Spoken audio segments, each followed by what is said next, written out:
భరోసా ఏంటంటే, నేను మీ కంటికి కనబడలేదని లేననుకోవద్దు. అదృశ్య రూపంగా ఉన్న సదాకాలం, ఎనీ టైం నేను మీతోనే ఉన్నానన్నాడు. చూడండి, అక్కడ వచనం చూడండి. ఇదిగో నేను యుగ సమాప్తి వరకు సదాకాలం మీతో కూడా ఉంటాను అన్నాడా, ఉన్నానన్నాడా? ఉన్నానని వారితో చెప్పాను. అసలు అయిపోయిందిగా. ఉంటాను కాదు, ఉన్నా, మీకు తోడై ఉన్నా, మీతోనే ఉన్నా, నీ వెన్నంటే ఉన్నా. నువ్వు లేడు అనుకున్న ఘట్టంలో కూడా నేను అక్కడే ఉన్నా. నువ్వు ఏడిసినా నా ముందే ఏడుతున్నావు, నవ్వినా నా ముందే నవ్వుతున్నావు, నువ్వు కోపడ్డా నా ముందే కోపడుతున్నావు, ఏదైనా బుద్ధిహీనమైన పని చేసినా నా కళ్ళ ముందే చేస్తున్నావు అని గుర్తుపెట్టుకో. నాకు మరుగ్గా నువ్వేం లేవు. నీకంటూ చూడటానికి కళ్ళు ఇచ్చినోడిని నేను. నీ కళ్ళు ఇచ్చినోడు నా కళ్ళు కనపడవు? నాకు లేవా? చూడగలను నేను. అంధకారంలో కూడా చూడగలను, హృదయాంతరంగంలోకి చూడగలను, తలంపుల్లోకి చూడగలను. సదాకాలం నీతోనే ఉన్నాను అని వాగ్దానం చేస్తూ అంటున్నాడు. మీరు వెళ్ళి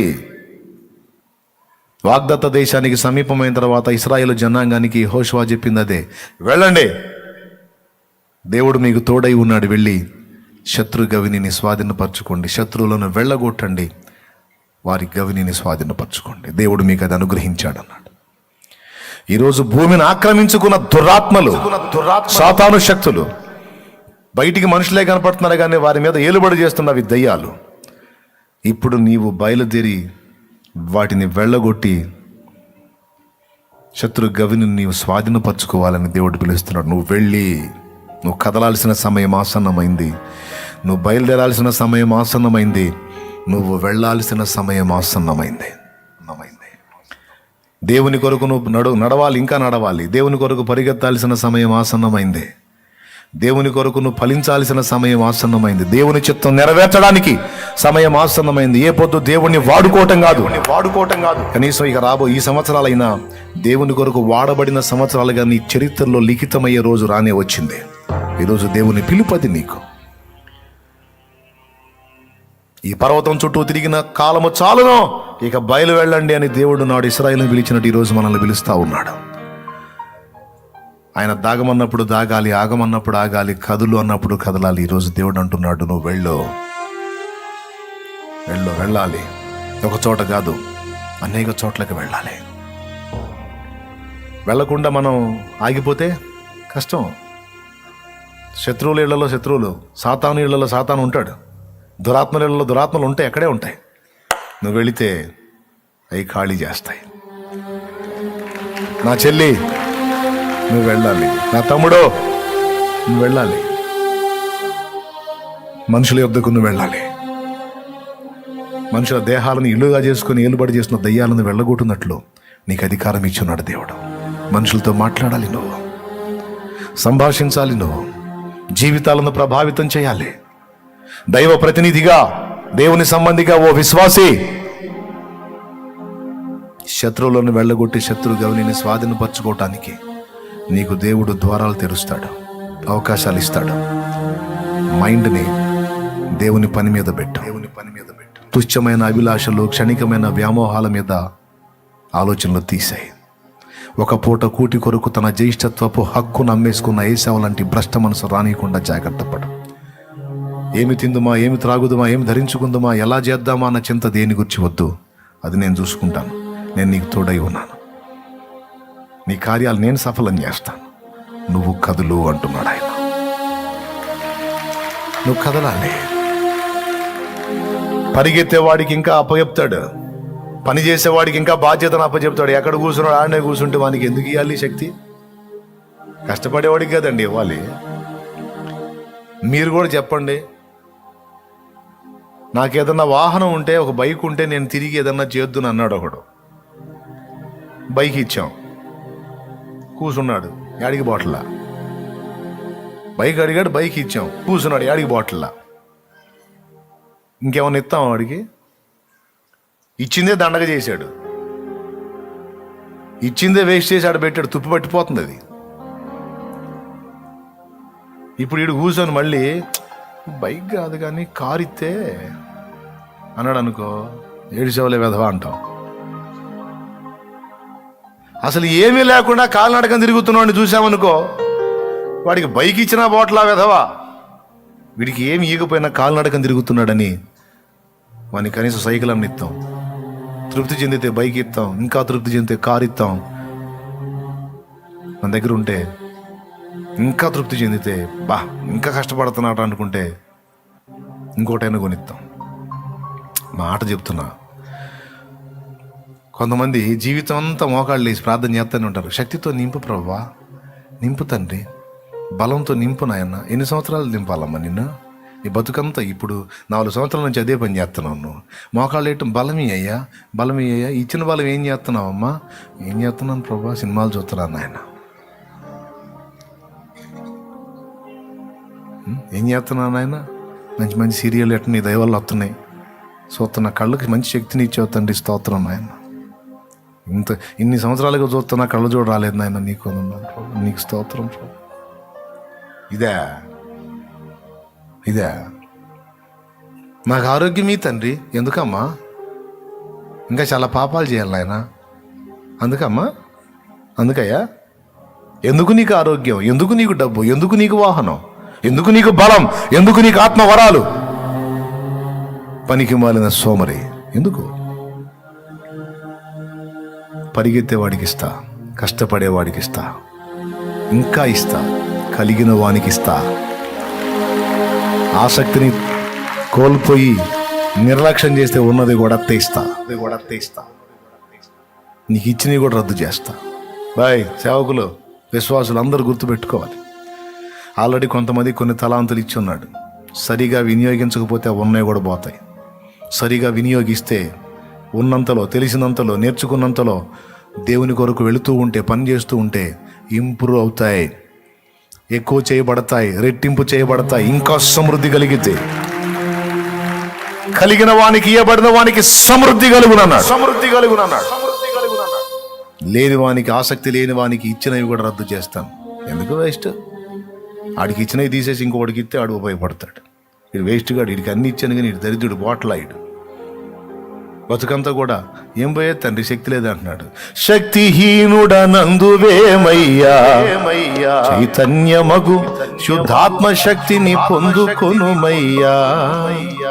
ఎండగా ఉంది సార్, ఎల్లవయ్యలు వాన పడుతుంది సార్ అని కుంటి సాగులు చెబుతామేమయ్యా.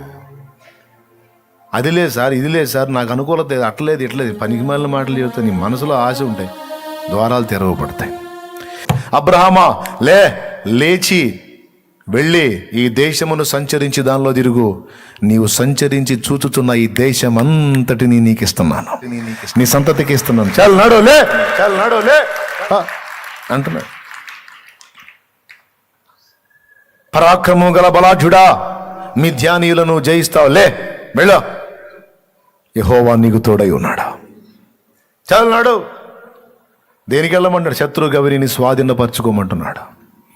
అబ్రహామా, నీ తండ్రి ఇల్లు విడిచి లేచి వెళ్ళు, బయలుదేరు, నేను నీకు చూపించే ప్రదేశానికి పద, అక్కడ నిన్ను నిశ్చయముగా గొప్ప జనముగా, బలమైన జనముగా చేస్తున్నాడు.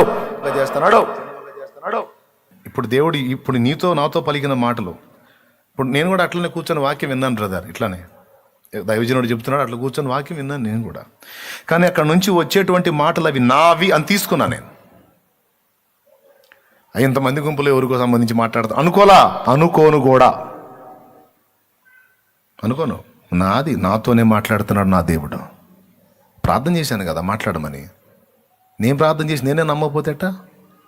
నాతో మాట్లాడమని అడిగాను నేను, నాతో మాట్లాడుతున్నాడు ఆయన వాక్ వెల్లడవుతున్నప్పుడు కూర్చొని నేర్చుకుని పరివర్తన చెంది దేవునితో తీర్మానం చేసుకునేవాడిని. అంతేకాదు, నా హృదయ భారం, నాకున్న అవకాశాలను వినియోగించుకొని చిన్నగా దేవుని గురించి ప్రచురపరచడం మొదలుపెట్టి, వెళ్ళు అన్న దేవుని పిలుపుని తీసుకొని కొన్ని ప్రాంతాలకు వెళ్ళి, కొన్ని గృహాలు దర్శించి, కొంతమంది వ్యక్తులతో మాట్లాడి, దేవుని ప్రేమను చూపించి, సత్యవాక్యాన్ని ప్రకటించి, సత్సాక్ష్యమును కూడా కనపరిచి ఆత్మలను యేసుకు పరిచయం చేయడానికి మొదలుపెట్టా. నాకెందుకు బ్రదర్ ఆదివారం పూట వచ్చి అంత కానుక వేసి 6 రోజులు పని చేసుకొని శుభ్రంగా ఆదివారం చికెన్ తెచ్చుకొని ఫ్రై చేయించుకొని కూర ఒక టైప్ ఫ్రై ఒక టైప్ 2 రకాలు చేయించుకొని అంతా రెడీ చేసి ఆడబెట్టుకొని ఆ పాత్రలన్నీ వచ్చి కాసేపు హల్లెలూయా స్తుతి మహిమ అనుకొని మీలాగా భజన చేసి పోయి ఫ్రై వేసుకొని కూర వేసుకొని 2 పట్లు బట్టి శుభ్రంగా బెడ్ వేసుకొని దాని మీద మెత్తడి పరుపు వేసుకొని హాయిగా నిద్రపోయి మళ్ళీ సోమవారం పొద్దున్నే లేచి పొలోమని పోయి 6 రోజులు పైసలు సంపాదించుకుంటా. భక్తి లైఫ్ సూపరం. ప్రభువులోకి వచ్చిన తర్వాత స్టార్టింగ్లో అనుభవాలు. నాకు ప్రశ్న, ఏమిరా ఇంతేనా లైఫ్? ఆదివారం పూట చర్చికి వెళ్తావు, శుభ్రంగా చికెన్ మటన్ తెచ్చుకుంటావు, ఆదివారం స్పెషల్ తింటావు, నిద్రపోతావు, ఇక సోమవారం నుంచి మళ్ళీ ఉపాధి కోసం తిప్పలు పడుతూ ఉంటావు, మళ్ళీ ఆదివారం అవుతావు, ఇక అంతవరకే. ఇదే నా లైఫ్? ఇంత మాత్రమేనా అని దేవుడు అడిగినప్పుడు సిగ్గుపడ్డాను నేను. ఇంత మాత్రం కాదు, ఇదే కాదు, ఇంకా చెయ్యాలి. నేను ఏం చేయాలి? దేవుని గూర్చి ఇతరులకు ప్రచురపరచాలి, దేవుని గూర్చి లోకానికి చాటించాలి. దేవునికి స్తోత్రం కలుగును గాక. అందుకే నా మనసుని సైతాను స్వరాన్ని లక్ష్య పెట్టొద్దు. ఇప్పుడు నేను చెప్పేది కీలకం, అది మీకు ఎక్కకుండా చూడు. మీలో ఒకడికి ఎక్కిన వాడు డేంజర్ సైతానికి. మీలో ఒక స్త్రీకి పాయింట్ ఎక్కిన, ఒక పురుషుడికి ఎక్కిన డేంజరు సాక్ష్యం అది. కాబట్టి లక్ష్య పెట్టొద్దు. ఈ ఒక్క మాట మాత్రం మీరు తీసుకోండి. నేను ఆలోచించుకున్న ఒక నిర్ణయానికి వచ్చా, ఆ నిర్ణయం ప్రకారం స్టెప్ తీసుకున్నా. అది ప్లస్ అయిందా మైనస్ అయిందా? ఈరోజు ఆయన ఎన్ని జీవితాలు వెలిగించడానికి అది కారణమైందో, ఎన్నో జీవితాలకు అది దీవెనకరమైంది. ఎచ్చుల కోసం చెప్పట్లా, వాస్తవం. చేసింది దేవుడు, కానీ వాడుకున్నది ఈ మట్టి ఘటాన్ని, ఈ అల్ప ఘటాన్ని వాడుకొని ఈ ఘటానికి మహిమనిచ్చాడు, ధన్యతనిచ్చాడు, ధన్యుణ్ణి చేశాడు. నా ప్రియమైన దేవుని బిడ్డలారా, ఈ సంవత్సరపు శుభారంభం రోజు దేవుడు నీతో మాట్లాడిన మాటలు రాసి పెట్టుకొని వాటిని అనుసరిస్తావో వదిలేస్తావో నీ ఇష్టం. ముందే చెప్తున్నా, మళ్ళీ చెప్తున్నా, కలిగినోడికి ఇస్తాడు, లేనోడికి ఉన్నది కూడా తీసేస్తాడు. దేన్ని గురించి భయపడొద్దు, ఆయన సర్వాధికారి అయి ఉన్నాడు. నాకు ఆ సమస్యలు, ఈ సమస్యలు, ఈ బాధలు, ఆ ఇబ్బందులు, ఈ కష్టాలు, ఈ కన్నీళ్లు ఇవన్నీ నాకున్నాయి అన్నాడు. అప్పులు ఉన్నాయి, శరీర బలహీనతలు, ఆర్థిక సమస్యలు, ఫ్యామిలీ రొటేషన్ అన్నీ ఉన్నాయి నాకు అన్నాడు. ఈరోజు నువ్వు ఫేస్ చేసేవన్నీ ఉన్నాయి, కానీ అవన్నీ నన్ను గెలవలా. ఎందుకంటే వాటన్నిటికీ ఆయన ఉన్నాడు. నేను ఆయన కార్యాల్లో ఉంటే ఆయన ఉన్నవాడు, సజీవుడు, సర్వశక్తుడు. నేను ఆయన కార్యాల్లో నిమగ్నమై ఉంటా, నేను ఆత్మ రక్షణలో నిమగ్నమై ఉంటా. సువార్త వ్యాప్తిని ప్రచురపరచడానికి నేను అందులో మనసు కలిగి ఉంటా, ఎందుకంటే వెళ్ళు అని ప్రకటించాడు కాబట్టి. సో వెళ్ళినందువల్ల శిష్యులు ధన్యులయ్యారు, వెళ్ళినందువల్ల అబ్రహాం ధన్యుడయ్యాడు, వెళ్ళినందువల్ల అపోస్తలులు ధన్యులయ్యారు, వెళ్ళినందువల్ల మిషనరీలు ధన్యులయ్యారు. వెళ్తారో, కూర్చుంటారో, కోలబడతారో, పరిగెత్తుతారో నిర్ణయం మీదే.